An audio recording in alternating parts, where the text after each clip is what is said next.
Olá! No programa de hoje vamos falar sobre pesquisas eleitorais. Por que algumas pesquisas erram no resultado final? Quanto custa uma pesquisa eleitoral? É legal a divulgação do resultado de pesquisa na véspera de eleições? Estas e outras questões vamos abordar com o nosso entrevistado, o professor José Francisco Fletz.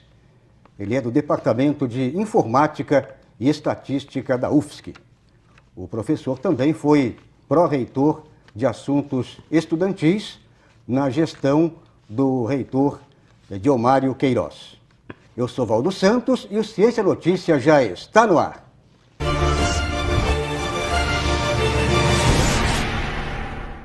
Muito bem, olá, professor Fletz, seja muito bem-vindo ao nosso programa. Bem, professor, para começar a nossa conversa sobre pesquisas eleitorais, eu acho que é um tema, eu diria, curioso e também interessante. Vamos começar, eu diria assim, introduzir o nosso telespectador, o nosso internauta também, que nos acompanha aqui pela TV UFSC. A diferença entre pesquisa eleitoral e pesquisa de mercado. Há diferenças ou não? Bom, obrigado pelo convite, né? Isso é importante porque é necessário esclarecer a população de por que as pesquisas eleitorais aparecem um pouco antes do processo eleitoral, quando se embatem os candidatos e principalmente quando são escolhidos, né, pelos partidos políticos. Enquanto as pesquisas de mercado, elas atendem à necessidade de consumidores, principalmente quando são lançados novos produtos, ou às vezes para saber se esse produto está sendo consumido e o retorno pelo preço que é colocado, a empresa vai procurar como fazer promoções ou como inserir um novo produto em função da satisfação do consumidor. Então, conceitualmente, as pesquisas são levantamentos de satisfação de certas questões que preocupam os pré-candidatos para saber o que pode acontecer na véspera, né?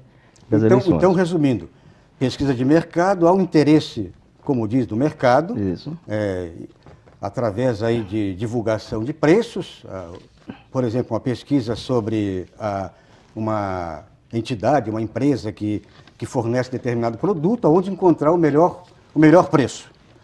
E a pesquisa eleitoral é aquela pesquisa que é direcionada a partidos políticos, aos políticos, candidatos, na véspera, ou seja, em época de eleição, mas também fora de época. Né? Mas que, no entanto, muitas empresas pagam para que essas pesquisas deem uma noção de qual é o candidato que pode defender os interesses desses setores. Né?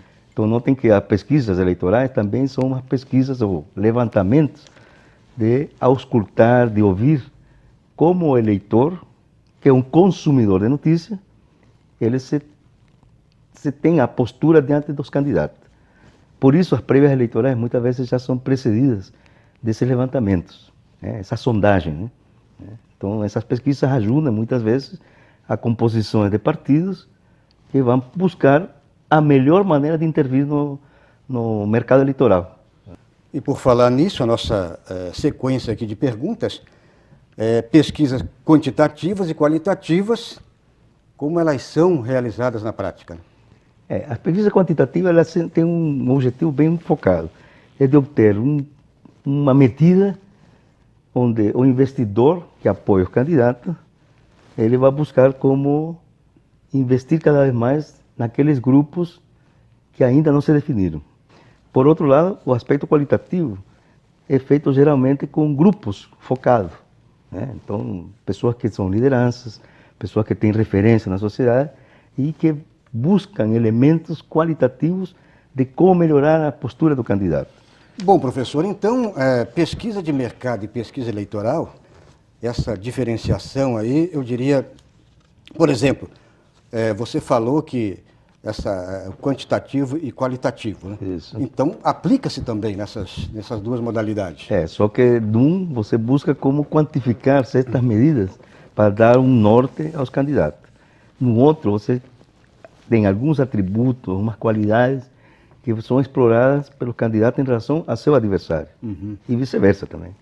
E a ver se a população ela percebe certos detalhes nos candidatos que quando eles falam a respeito dele, ele tem que mudar de postura, mudar de vestimenta, muda de penteado, ou seja, aquela maquiagem que faz em termos de marketing, né? É o uso de marketing. Então, as pesquisas trazem esses elementos, né?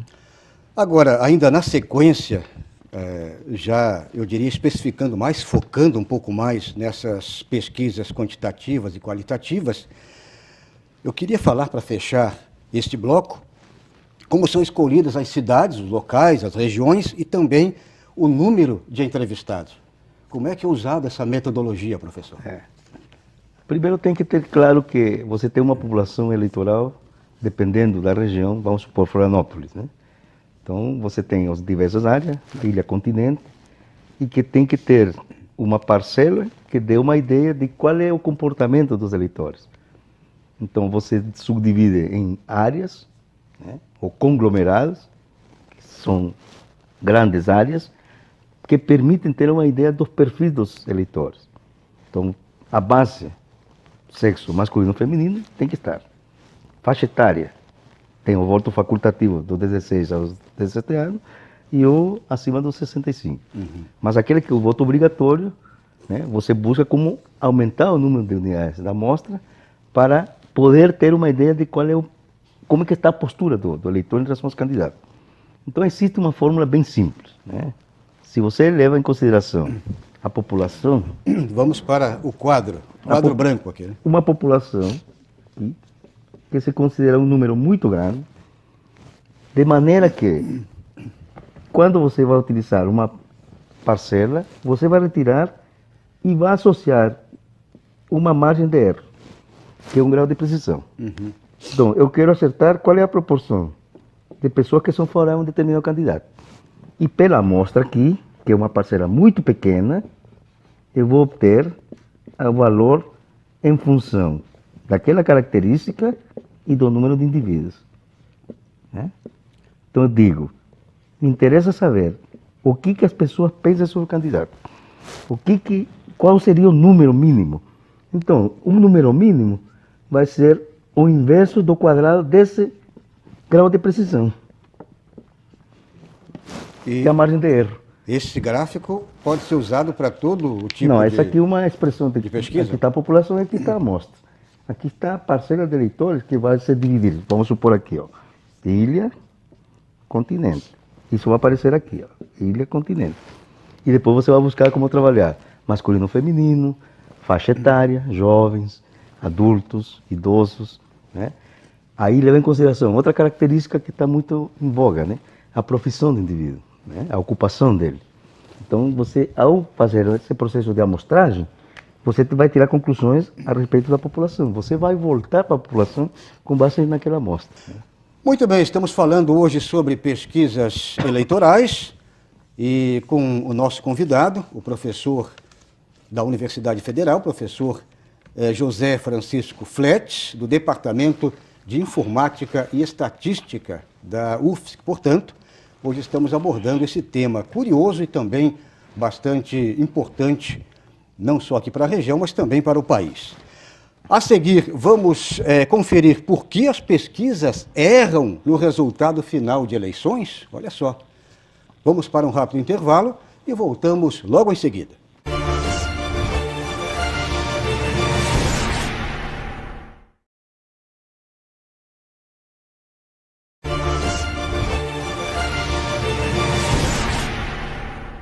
Muito bem, estamos de volta com o Ciência Notícia, o programa que aborda assuntos do meio científico.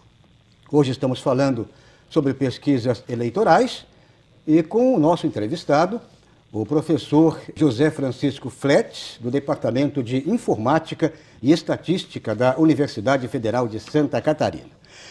Bom, professor, agora neste segundo bloco, acho que é importante também a gente falar um pouco dessa, já que o senhor estava fazendo aqui pelo menos alguns cálculos, né, através aqui de um gráfico, então vamos na sequência. Como é feito o cálculo da margem de erro, por exemplo, de uma pesquisa eleitoral? Sempre você ouve, margem de erro de uma determinada eleição foi tanto por cento. Já que o senhor é dessa área do cálculo, como acontece? Há um cálculo, eu diria, padrão para todo mundo ou não? Na realidade, essa margem de erro é o grau de precisão. Isso é fixado previamente para dar uma noção de quantas unidades você precisa para poder atingir o alvo. Então, imagina o seguinte, eu tenho um alvo aqui, se eu der apenas um tiro, se eu sou um amador, eu posso estar... Você tem uma possibilidade. Se eu tirar o segundo, posso fazer aqui, um terceiro aqui, um quarto aqui. Já tenho uma noção para me aproximar cada vez do alvo. Então, eu vou aumentando esse número, de tal maneira que vai me dando uma ideia dessa variação, né? Uhum. O que acontece? Se eu trabalhar com essa dimensão aqui, intermediária, isso é caro. Então, geralmente, você trabalha com uma dimensão intermediária, uma dimensão maior. O que se nota... Quanto mais abre o raio de ação, mais... menor a precisão, né? Então, notem bem, se eu estabelecer um critério aqui, ó, a maioria das opiniões pode estar em torno do centro, né? Então, à medida que se afasta, eu tenho condições de estabelecer um critério dessa margem de erro aqui, ó, né? Mas, ô professor, aquilo que eu ia perguntar agora é o seguinte. Então, há precisão quando você foca, ou seja, nesse primeiro plano. Isso. Você focou nesse primeiro círculo, Isso.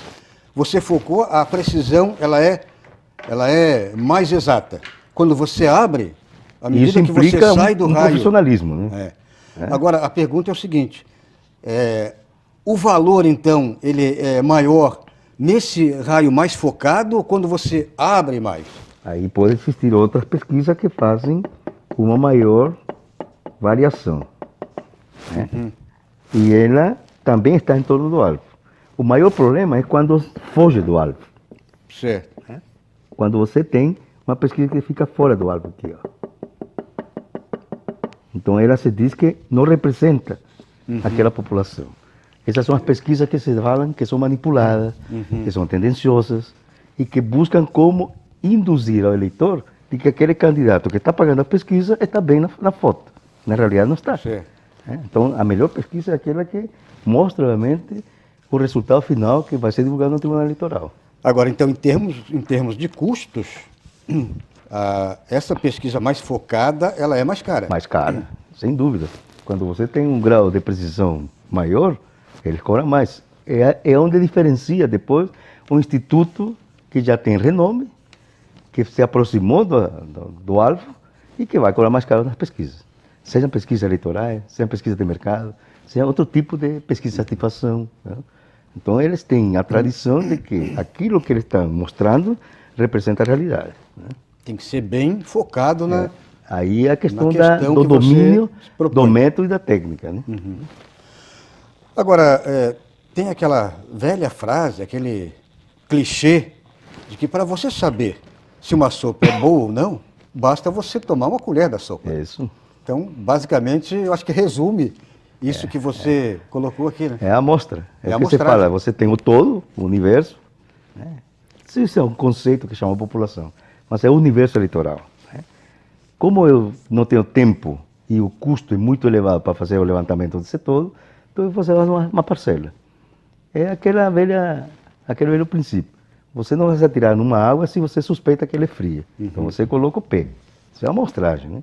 Então é igual que comer o bolo, comer uma fatia, desde que o bolo tenha sido feito com um critério de homogeneidade. Por isso é que se separa na população o jovem do adulto e idoso. Se separa o homem da mulher, se separa as profissões, de maneira que você tem uma ideia do perfil. Do próprio exemplo da sopa, quer dizer, isso. Se a sopa não está muito bem mexida, de repente você pode ter um gosto maior mais no fundo, isso. Um gosto, né, mais apurado na parte superficial. Isso é o que chama a amostragem. A amostragem.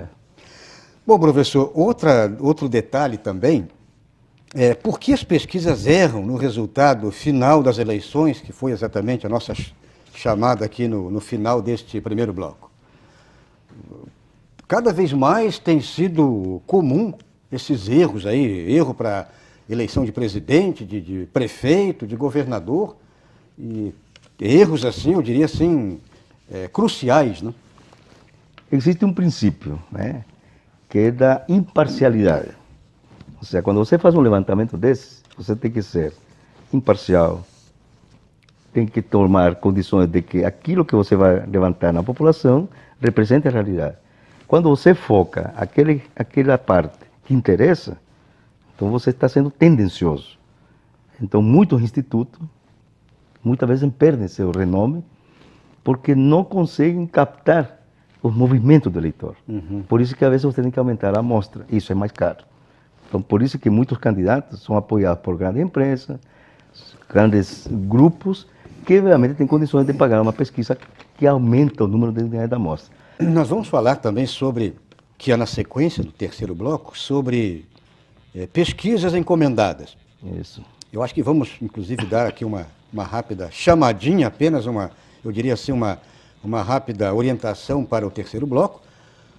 Já pegando essa sua deixa, então, há institutos que são pagos para fazer pesquisa direcionada, é isso? Muitas vezes eles se prestam, né? Talvez por isso é que eles erram. Não, e é falta de ética profissional, né? Mas acontece que quando é divulgado o resultado pelo Tribunal Eleitoral, aí a diferença gritante faz com que eles percam mercado. Tem muitos institutos que já fecharam por isso, né? E tem outros que nascem pequenos e vão crescendo na medida em que vão ganhando em qualidade e em confiabilidade.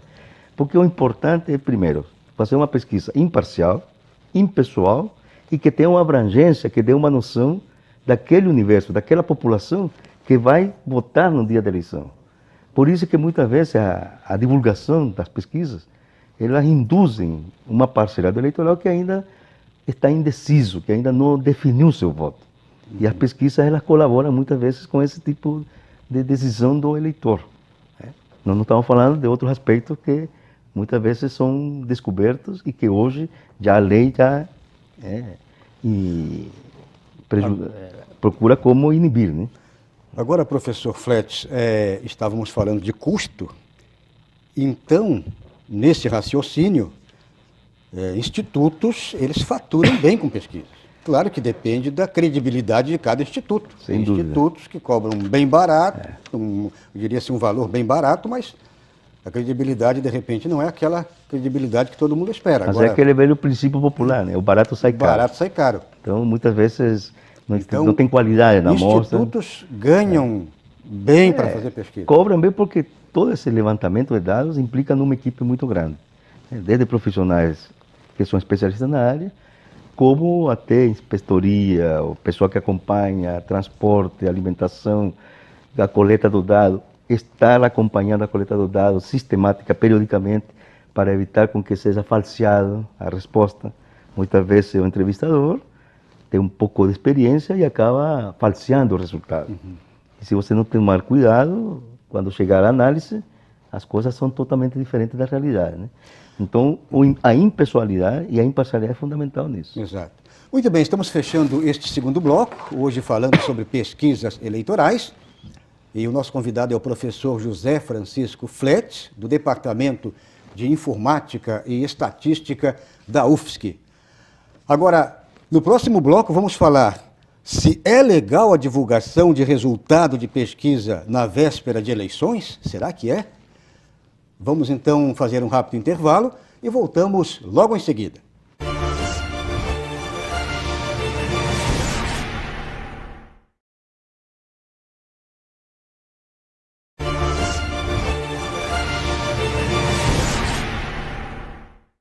Estamos de volta com o Ciência Notícia, o programa que aborda assuntos do meio científico. Hoje o nosso tema é pesquisas eleitorais e com o nosso convidado, o professor José Francisco Fletch, do Departamento de Informática e Estatística da UFSC. Agora, professor, neste último e terceiro bloco, eu queria falar ainda, dar continuidade, já que nós abordamos no segundo bloco a questão de custo, né?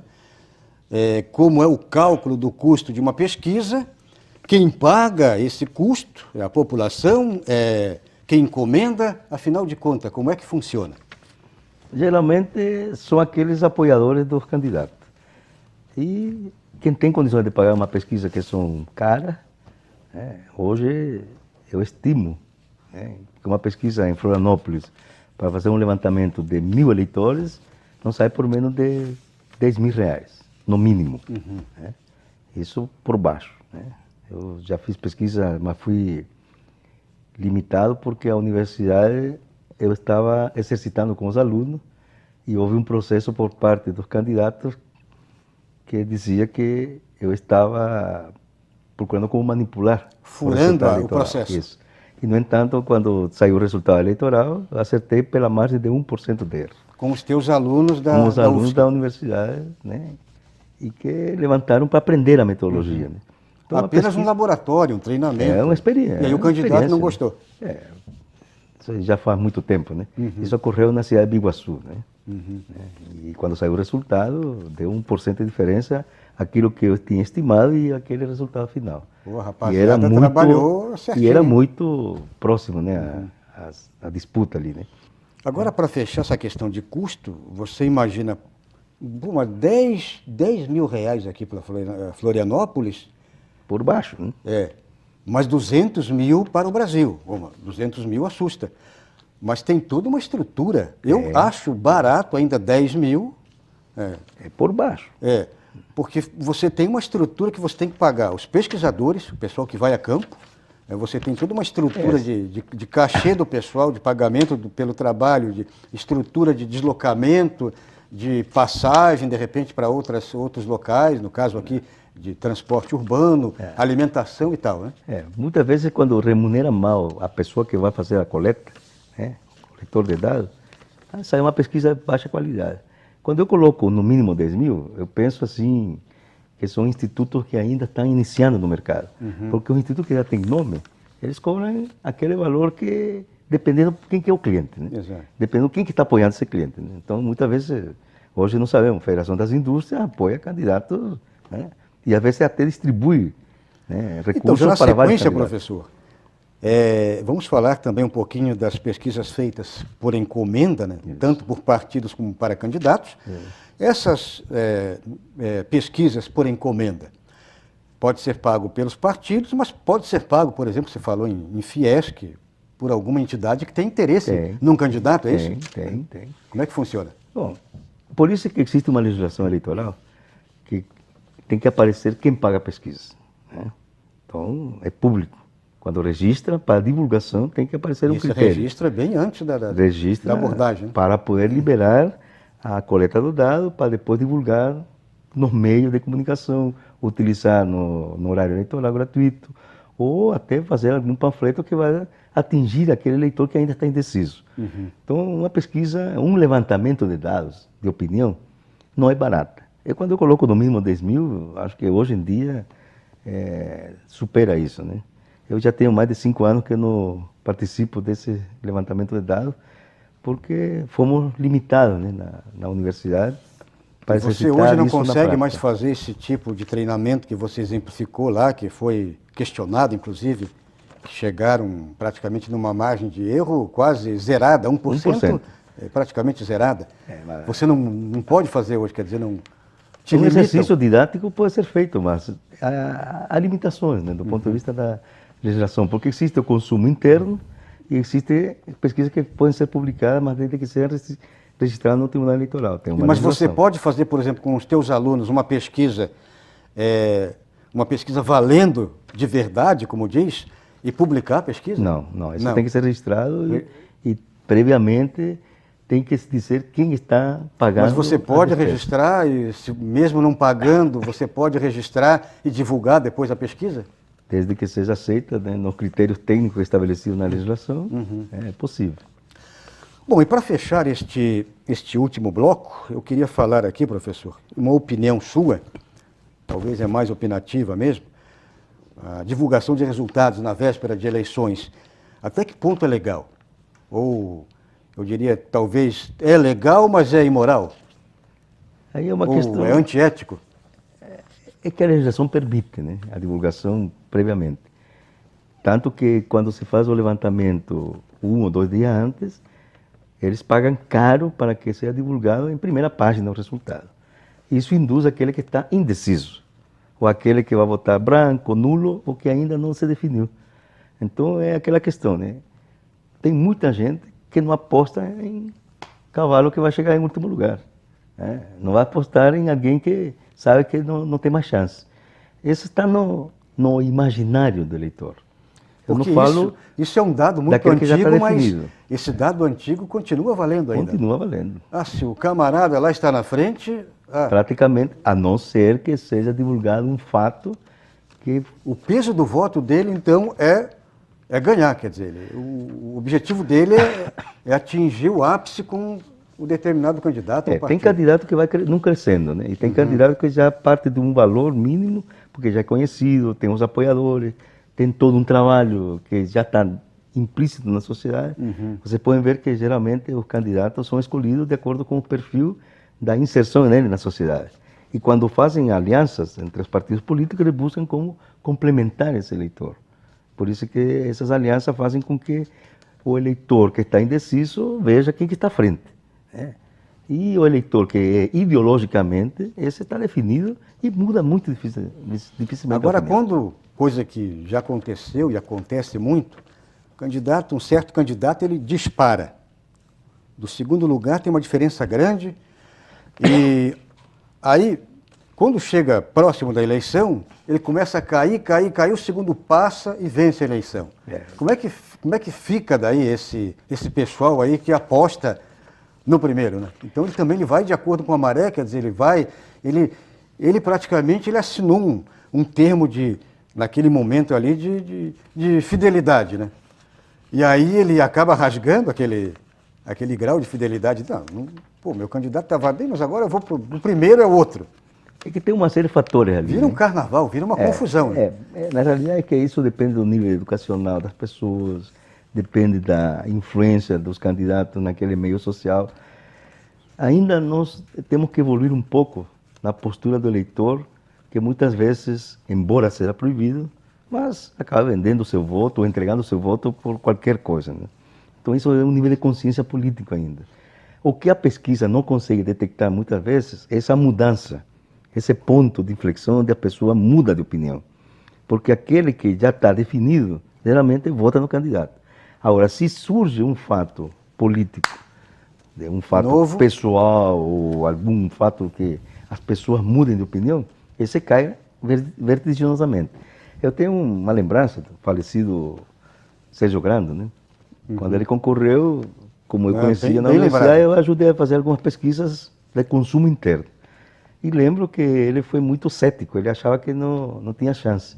Eu dizia para ele que ele estava ganhando o voto através da música, que associou da Boi de Mamão, onde as crianças cantarolavam em casa. E os mais idosos começaram também a apoiar os netos, os filhos. Se identificaram e isso foi mudando a opinião das pessoas, né? E ele usava também um instrumento, eu diria assim, de marketing, o sino, né? Sino, aí o sino tocava, despertar, aonde ele ia, ele carregava o sino. Então esse imaginário coletivo muitas vezes se manifesta por pequenos detalhes que você tem que ir medindo como as pessoas estão aceitando isso, como isso vai propagando as ideias também, né? Exato. Muito bem, infelizmente o nosso tempo acabou, professor Fletch, José Francisco Fletch. Ele é professor do Departamento de Informática e Estatística da UFSC, da Universidade Federal de Santa Catarina. Hoje falamos sobre pesquisas eleitorais. Professor Fletch, muito agradecido pela sua presença e com certeza até uma próxima oportunidade. Eu que agradeço. Obrigado. Muito bem, chegamos então ao final, agradecemos a sua audiência e até a próxima edição do Ciência Notícia.